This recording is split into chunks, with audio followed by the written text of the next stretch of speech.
Assalomu alaykum, hurmatli kuzatuvchilar. Bugun sizlar bilan tuproqshunoslikda gad texnologiyadan foydalanish amaliy mashg'ulotlar darsimizning birinchi darsini ko'rib o'tamiz. Bu darsda gad oilasiga kiruvchi ArcGIS dasturini kompyuterga o'rnatishni ko'rib o'tamiz. Bunda biz avvaldan tayyorlab olgan ArcGIS 18-versiyasini ustanovka qilishni o'rganib o'tamiz.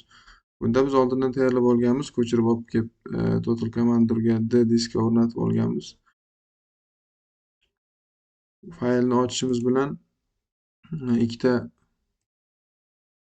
faylga duch kelamiz. Bu yerda Activation 18 hamda ArcGIS Desktop 18 fayllar ochiladi. Biz bu yerdan ArcGIS avvalambor ArcGIS Desktop 18 faylni tanlab olib, bunda mana kompyuter tizimlari uchun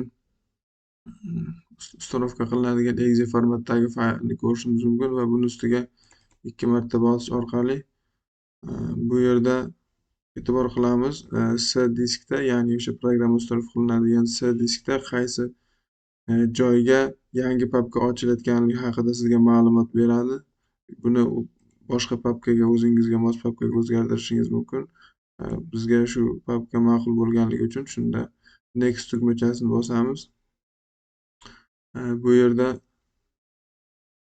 biz buni video dars olish uchun oldin ustanovka qilgan faylimizni o'chirdik. Shu haqida ma'lumot beryapti. Buni boshqa ko'rsatmasligini so'raymiz va qaytadan ustanovka qilishni boshlaymiz.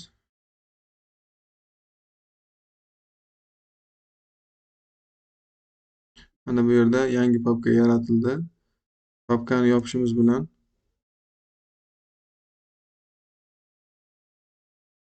ArcGIS ilovamiz mana pastda ko'rsatyapti, ustanovka qilishni boshlaydi. Mana bu yerdan Next tugmachasini bosish orqali barcha mahsulotning barcha C diskdan oladigan joylariga va unga o'rnatadigan o'zini fayllariga ruxsat bera olamiz. Hamda to'liq versiyasini va maxsus versiyasini so'raydi. Bunda biz to'liq versiyasini ustanovka qilishni boshlaymiz va Next tugmachasini bosish orqali hamda Install tugmachasini bosish orqali ustanovka qilish jarayoni boshlanadi. Xo'sh, bu bir qancha vaqtni oladi. Shuning uchun biz ustanovka qilish mobaynida pauza tugmachasini bosib turamiz. Eslatib o'tishimiz kerak, bu faylni ustanovka qilishdan oldin avvalambor kompyuterni parametrlari bu ko'rib turibsizki, bu dasturimiz 1 gigabaytdan katta hajmni egallagan. Shunga ko'ra kompyuterimizning parametrlari ham shunga mos bo'lishi kerak. Eng kamida 2 gigabayt yadrnidan kattaroq bo'lishi kerak.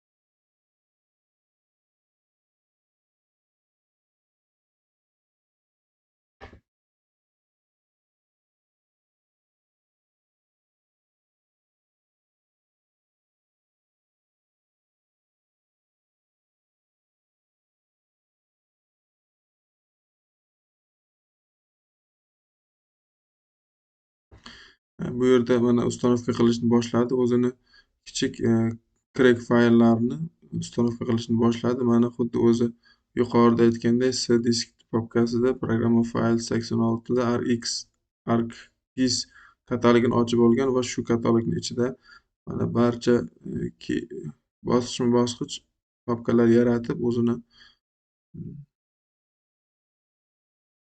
programmaning fayllarini ustanovka qilishda davom etmoqda.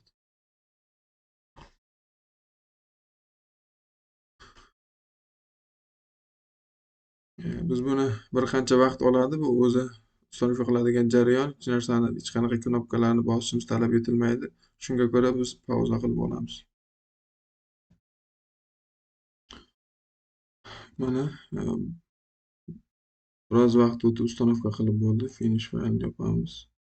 Bu yerda ko'rsatadi mana produktni, o'sha mahsulotni qaysi holatda, qanaqa to'liq versiyada sizga saqlanib qolishini so'raydi bunda.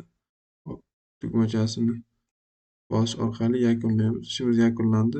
Argis dasturini 18-versiyasini ustanovka qilib bo'ldik. Endi buni kompyuterimizga 2-3 marta obnovить berib olamiz hamda pusk panelidan C programmadan mana Argis ustanovka bo'lgan. Buni bosganimizda bir qancha menyularni ko'rsatadi. Bundan Argis katalog dasturini tanlab olsak,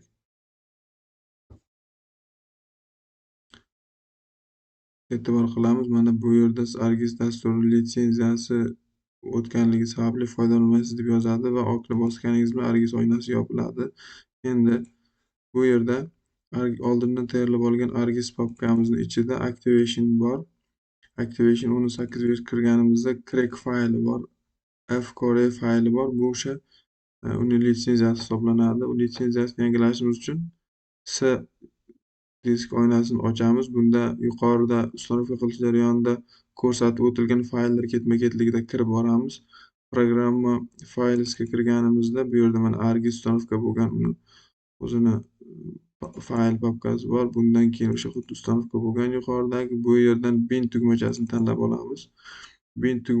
Bin faylni ichida pastga tushishimiz bilan mana fcore o'sha o'zini so'rab o'tgan deylik litsenziyasi mavjud. Shuning uchun so'rab o'tganligi uchun buni ochmadi. Buni yangilashimizga to'g'ri keladi. Agar buni topolmayotganlar bo'lsa, buni boshqa usul bilan ham topishni o'rgatamiz. Buni hech qachon chap tugmachasini 2 marta bosish orqali Ctrl+S tugmachasini birgalikda bosib kopировать qilib olamiz hamda mana disk bundan chiqib ketamiz hamda Total Commander'ning panelida poisk fayl menyusi orqali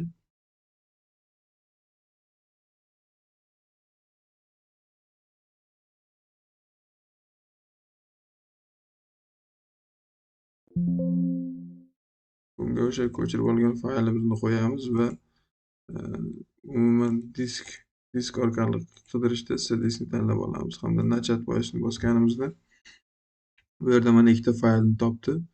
Bundan o'sha bu yerdagi faylimizning tipiga mos bo'lgan fayl tanlab olamiz. Mana menimcha qidirish jarayoni davom etayotganligi sababli hali bizni papkani ochib bermadi.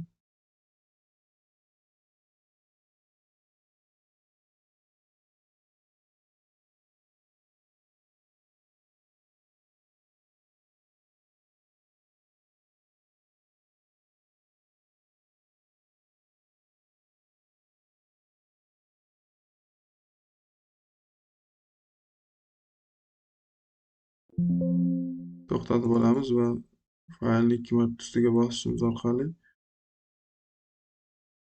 bizni mana o'sha boya yuqorida ko'rsatgan joyimizga olib keldi, o'sha papkaga olib keldi va bu yerdan oldindan olib kelib olgan Activation papkamizda crack fayl, alcof faylini olib unga ko'chiramiz va zaminit tugmachasini bosamiz.